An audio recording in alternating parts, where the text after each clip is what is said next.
our first of two 7:30 games. We got number 3, Ohio State, who's 7-0. Traveling to Wisconsin, who's 5-2.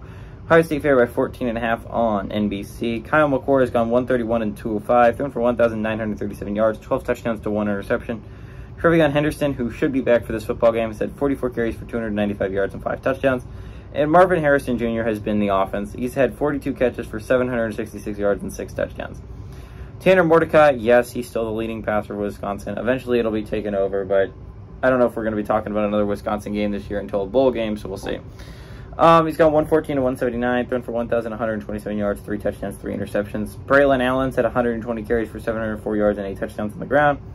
And Will Paulings had 37 catches for 398 yards and a touchdown. Ohio State's 62-18 all-time against Wisconsin. Last 9 games have gone to Ohio State from 2011 to 2022. It's worth noting that Luke Fickell is 1-0 in this matchup. He was the head coach of Ohio State for one of those wins. So whenever he's in the Ohio State-Wisconsin game, he's won. So it's a little bit of a note there.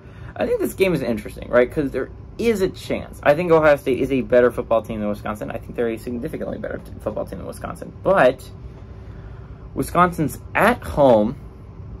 Ohio State's coming off a rather significant win. There's a chance for a letdown in this Wisconsin game.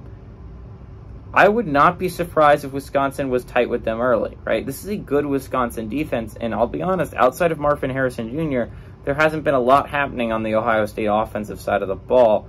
Trevion Henderson back is a decent ad. It's a good ad back, but they still weren't able to run the ball with him. I don't think that changes against a pretty good Wisconsin defense. Wisconsin's been able to run the ball pretty well this year. I think this is low scoring. I would bet the under if I was going to bet anything on this game.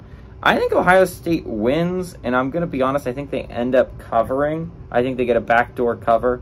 Like, you know, they end up running away with it at the very end, but it's a close game throughout. Kind of like the Maryland game went this year.